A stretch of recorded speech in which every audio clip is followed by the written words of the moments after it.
Festive season start हो गया है और ये परफेक्ट टाइम है अपने घर को क्लीन करने का। तो आज के वीडियो में मैं आपके साथ शेयर करने वाली हूँ अपनी किचन क्लीनिंग से संबंधित कुछ tips and tricks and ideas जो कि आपकी किचन क्लीनिंग को थोड़ा सा आसान बना देंगी। तो चलिए शुरू करते हैं आज का वीडियो। अगर थोड़ा भी अच्छा लगे तो वीडियो को लाइक और चैनल को सब्सक्राइब जरूर कीजिएगा। तो चलिए शुरू करते हैं। Hello everyone, welcome to me and my life. जब भी किचन क्लीनिंग का काम स्टार्ट करें तो सबसे पहले अपने काउंटर टॉप को पूरी तरीके से एम्प्टी कर लें ताकि क्लीनिंग करने में किसी भी तरीके की परेशानी ना हो। मैं किचन क्लीनिंग करने के लिए एक DIY सॉल्यूशन बनाती हूँ जो कि बहुत ही इफ़ेक्टिव होता है और इससे सभी तरह के दाग धब्बे और चिकनाई आसानी से दूर हो जाते हैं। यहाँ मैंने थोड़ा सा गर्म पानी लिया है, उसमें थोड़ा सा डिटर्जेंट ऐड किया है। उसके बाद इसके अंदर थोड़ा सा लिक्विड विम बार और खाने का मीठा सोडा इसके अंदर ऐड किया है। तो सारी चीज़ों को मिक्स करके मैंने एक स्प्रे बोतल में भर लिया है और इस क्लीनर से किचन क्लीनिंग करना बहुत ही आसान हो जाता है। किसी भी तरह के महंगे प्रोडक्ट आपको किचन क्लीनिंग के लिए यूज़ करने की ज़रूरत नहीं है और ये बहुत ही इफ़ेक्टिव भी होता है। किचन क्लीनिंग का काम जब भी स्टार्ट करें तो हमेशा ऊपर से करें ताकि जो भी डस्ट नीचे गिरेगी आप उसको पहले उसको समेट सकें, जिससे कि आपको बाद में काम करने में परेशानी ना हो। यहाँ मैंने कैबिनेट के ऊपर वाले हिस्से को काफ़ी अच्छे से साफ़ कर दिया है क्योंकि ये बहुत ज़्यादा चिकना हो रहा था। डेली में तो हम लोग इसको साफ़ नहीं कर पाते, तो काफ़ी ज़्यादा डस्ट इससे निकली थी और यहाँ मैंने पंखा भी अच्छे से साफ़ कर दिया है। तो जो भी डस्ट निकली थी उसको मैंने इस तरीके से समेट दिया है ताकि ये कचरा बार बार पैरों पे चिपके ना और काम करने में किसी भी तरह की परेशानी ना हो। इसके बाद बारी आती है किचन कैबिनेट्स को क्लीन करने की। जब भी मैं किचन की क्लीनिंग करती हूँ तो मैं सभी कैबिनेट्स एक साथ खाली नहीं करती, 1 बाय 1 एक एक कैबिनेट्स को मैं खाली करती हूँ, जिससे कि किचन क्लीन करना मेरे लिए थोड़ा सा आसान हो जाता है। कभी भी सारे सामान को एक साथ खाली ना करें, इससे कि बहुत ज़्यादा असुविधा होगी आपको किचन क्लीनिंग करने में और काम भी काफ़ी ज़्यादा लगने लगता है। तो यहाँ मैंने इस कैबिनेट में जितने भी कंटेनर थे उनको बाहर निकाल लिया है। उसके बाद इस क्लीनर से इसको अच्छे से साफ़ कर दूँगी। तो जो भी चिकनाई थी वो सब इस क्लीनर से आसानी से साफ़ हो जाती है। क्योंकि मेरे किचन का फर्नीचर वाइट है तो इसको केयर करने की ज़्यादा ज़रूरत पड़ती है। तो जब भी खाना बनाते हैं तो चिकने हाथ इन कैबिनेट्स पे लग जाते हैं, जिससे कैबिनेट काफ़ी गंदे हो जाते हैं। लेकिन इस क्लीनर की सहायता से काफ़ी अच्छे से ये सारे दाग धब्बे आसानी से साफ़ हो जाते हैं। तो यहाँ अंदर और बाहर दोनों तरफ से मैंने कैबिनेट्स को अच्छे से क्लीन कर दिया है।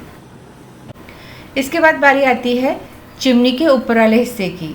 चिमनी की डीप क्लीनिंग मैं महीने में एक बार अच्छे से कर देती हूँ, जिससे कि काफ़ी अच्छे से क्लीन हो जाती है। लेकिन जो ये ऊपर का हिस्सा है ये काफ़ी ज़्यादा चिकना हो जाता है क्योंकि डेली कुकिंग होती है किचन में। तो लेकिन इस क्लीनर से काफ़ी आसानी से ये एरिया एकदम साफ़ हो गया है। ये देखिए पहले कितना गंदा था और अब कितना साफ़ सुथरा और चमकदार हो गया है। तो किसी भी तरह के स्टेन सब कुछ इस क्लीनर से आसानी से साफ़ हो जाते हैं। तो यहाँ मैंने कैबिनेट्स को अच्छे से क्लीन कर दिया है और उसके बाद एक साफ़ और सूखा कपड़ा लेकर कैबिनेट्स के ऊपर अच्छे से पोंछ दिया है, जिससे कि जो भी दाग धब्बे और स्टेन रहे हों वो भी अच्छे से साफ़ हो जाए। कैबिनेट्स को अच्छे से साफ़ करने के बाद बारी आती है इन कंटेनर को क्लीन करने की। तो यहाँ जो भी कंटेनर मैं यूज़ करती हूँ जब भी वो खाली हो जाते हैं तो उनमें सामान भरने से पहले मैं इनको अच्छे से वॉश कर लेती हूँ, इसलिए मेरे कंटेनर ज़्यादा गंदे होते नहीं हैं। तो यहाँ मैंने सभी कंटेनर को इस सॉल्यूशन से अच्छे से साफ़ कर दिया है, जिससे कि पहले की तरह चमकदार और साफ़ सुथरे हो गए हैं। यहाँ मैं अपनी किचन में मोस्टली स्टील के बर्तन यूज़ करती हूँ क्योंकि जब भी इन कंटेनर को वॉश करते हैं तो ये वापस पहले जैसे नए से हो जाते हैं और चमकदार हो जाते हैं और इनको यूज़ करना भी काफ़ी आसान रहता है। तो इस कैबिनेट में मैंने ऊपर की तरफ सारी दालें वगैरह रख रखी है और नीचे की तरफ मैंने पोहा, राइस और बेसन वगैरह के कंटेनर रखे हुए हैं जो कि मेरे फ्रिक्वेंटली डेली यूज़ में काम आते हैं। इसके बाद बारी आती है स्नैक्स कैबिनेट की। तो स्नैक्स कैबिनेट के में जितने भी सामान मैंने रखे हुए थे वो सब कुछ बाहर निकाल लिए हैं और इस कैबिनेट को भी मैं एक बार अच्छे से क्लीन कर दूँगी। मेरी किचन में मैंने स्नैक्स कैबिनेट्स अलग से ही बना रखा है, जिससे कि जितने भी स्नैक्स के आइटम है वो मैं इसी कैबिनेट में रख देती हूँ, जिससे कि किसी को भी स्नैक्स खाने हो तो उन्हें ढूंढना नहीं पड़ता है और इस कैबिनेट में सारी चीज़ें एक ही जगह पर और आसानी से मिल जाती हैं। तो यहाँ मैंने ऊपर की तरफ बास्केट रखी हुई है जिसमें कि मैंने एक्स्ट्रा स्नैक्स रखे हुए हैं और इसके बाद मैंने बाकी के कंटेनर रखे हुए हैं। मैं मेरे स्नैक्स कैबिनेट में ज़्यादातर ग्लास के कंटेनर ही यूज़ करती हूँ, जिससे जब भी किसी को स्नैक्स खाने हों तो आसानी से विजिबल होते हैं। और तो यहाँ स्नैक्स कैबिनेट को अरेंज करने के बाद जो भी कंटेनर मुझे वॉश करने थे उनको मैंने अलग निकाल लिया है। उसके बाद बारी आती है नेक्स्ट कैबिनेट की।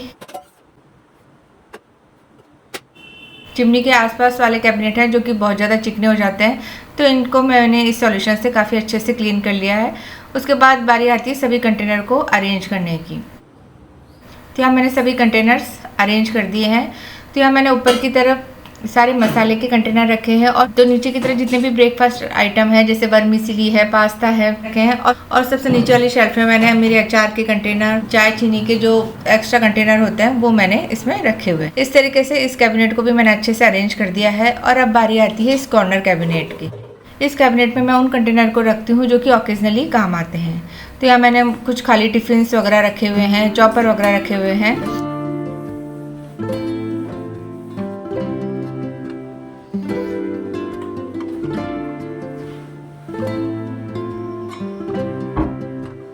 इसके बाद बारी आती है इस वाले कैबिनेट की। इसमें मैंने एक्स्ट्रा कप और ग्लास के कंटेनर रखे हुए हैं।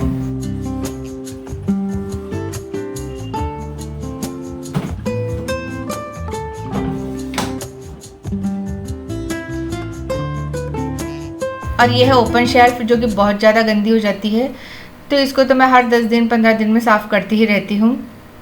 तो यहाँ पे मैंने डेली यूज़ होने वाले कप और ग्लास और बाउल्स वगैरह रख रखे हैं जो कि मेरे फ्रिक्वेंटली काम आते हैं।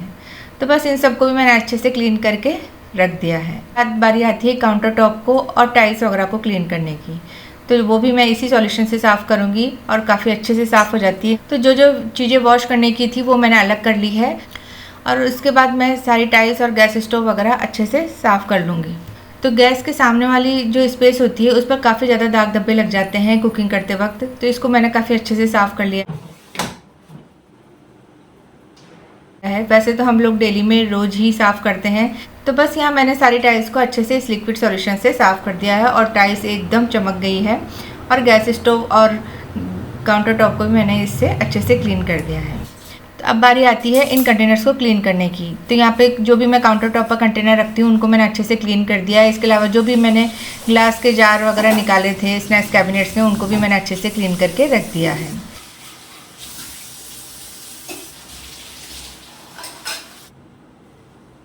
उसके बाद ये नल वगैरह भी मैंने अच्छे से इसी लिक्विड सॉल्यूशन से साफ़ कर दिए हैं और बिल्कुल नए जैसे हो जाते हैं ये।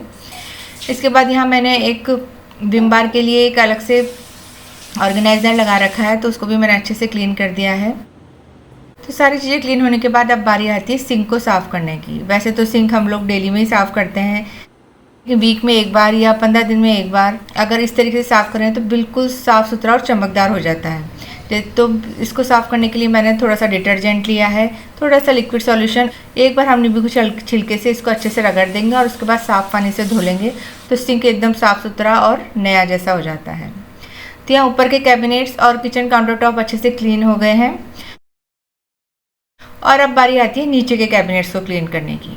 तो सबसे पहले बारी आती है इस कटलरी कैबिनेट की। जो जितने भी सामान थे वो मैंने सारे इसमें से बाहर निकाल दिए हैं। डेली में यूज़ होने वाली काफ़ी सारी चीज़ें रखती हूँ जैसे कि बेलन वगैरह है, चिमटा वगैरह है, एक्स्ट्रा स्पून्स वगैरह है, चाय छानने की चलनी है, तवा वगैरह, वो सब मैं इसी शेल्फ में रखती हूँ। तो इन सबको मैंने अच्छे से क्लीन करके ऑर्गेनाइज़ कर दिया है। और इसके बाद इस नीचे वाले कैबिनेट्स में मैं रखती हूँ डेली में काम आने वाले मेरे यूटेंसिल्स जो कि डेली में काफ़ी काम आते हैं मेरे। तो यहाँ मैंने एंटी स्लिपरी मैट लगा रखा है जिससे कि इसको साफ़ करने में काफ़ी आसानी होती है। उसके बाद मैंने जो भी कंटेनर मेरे डेली में काम आते हैं उनको मैंने इस तरीके से बास्केट में रख रखा है। तो यहाँ एक बास्केट में मैंने मेरी सारी बाउल्स वगैरह रख रखी हैं, दूसरी बास्केट में मैंने कटोरियाँ वगैरह रख रखी है और तीसरी वाली बास्केट में मैंने गिलास वगैरह रख रखे हैं और कुछ नाश्ते की प्लेटें हैं जो कि मेरी डेली यूज़ में काम आती है वो मैंने इसमें रख रखी है। इससे मुझे चीज़ों को ढूंढना नहीं पड़ता और सभी चीज़ें एक जगह आसानी से मिल जाती है। इसके बाद नीचे वाली शेल्फ में मैंने डेली में काम आने वाले प्लेट्स वगैरह रख रखे हैं। तो इस शेल्फ को भी मैंने अच्छे से साफ़ कर दिया है और ये पीछे से काफ़ी ज़्यादा गंदी हो जाती है तो उसको भी मैंने इस तरीके से झूने से रगड़ कर साफ़ कर दिया है। तो सभी चीज़ों को साफ़ करने के बाद मैंने यहाँ पे इसको अच्छे से अरेंज कर दिया है। और यहाँ छोटी प्लेटों के लिए मैंने अलग से एक ऑर्गेनाइज़र रख रखा है जिससे कि छोटी प्लेटों को मुझे ढूंढना नहीं पड़ता है और काफ़ी आसानी से यहाँ पर अरेंज भी हो जाती है। इसके बाद बारी आती है नेक्स्ट कैबिनेट की। तो इसमें मैंने मेरे सारे डेली में काम आने वाले मसाले और इसके अलावा टिफ़िन में खाना पैक करने के लिए जो मैं रोल काम में लेती हूँ वो सब मैंने इसके अंदर अरेंज कर रखा है। तो यहाँ मैंने 2 बास्केट रखी हुई है जिसमें कि मैं डेली में काम आने वाले मसाले, और दूसरी वाली बास्केट में कुछ मिसलेनियस आइटम रखती हूँ, जैसे टिश्यू पेपर और लौंग वगैरह के कंटेनर, वो मैं इसके अंदर रखती हूँ। तो बस इसको भी मैंने अच्छे से क्लीन करके अरेंज कर दिया है। उसके बाद नीचे वाले शेल्फ में मैं मेरी कढ़ाई, डेली में काम आने वाली कढ़ाई और कुछ कटोरे वगैरह होते हैं, वो मैंने इसमें अरेंज कर दिए हैं, जो कि मेरी डेली में काफ़ी काम आते हैं। एंटी स्लिपरी मैट लगाने से इन सारी बास्केट्स को क्लीन करना काफ़ी आसान हो गया है मेरे लिए। को लगाने से बर्तन फिसलते भी नहीं है और नीचे गिरने की भी टेंशन नहीं रहती। इसके बाद बारी आती है नीचे वाले शेल्फ की, जिसमें मैंने कुकर और एक्स्ट्रा भगोनी वगैरह रखी है, जो कि दूध वगैरह गर्म करने में काफ़ी काम आती है। तो सभी चीज़ों को यहाँ पे अच्छे से मैंने अरेंज कर दिया है और सभी शेल्फ में मैंने एंटी स्लिपरी मैट यूज़ करा है, जिससे कि बर्तन खिसकते नहीं हैं और अपनी एक जगह पर बने रहते हैं। इसके बाद बारी आती है बॉटल रैक की। तो बॉटल रैक में भी मैंने एंटी स्लिपरी मैट लगा हुआ है और इसमें मैंने मेरी सारी ऑयल बॉटल्स रखी हुई है और कुछ तेल के एक्स्ट्रा कंटेनर भी इसमें रखे हुए हैं। और नीचे वाली शेल्फ में मैंने मिक्सी जार वगैरह रखे हुए हैं। तो इन सबको भी मैंने अच्छे से क्लीन कर दिया है।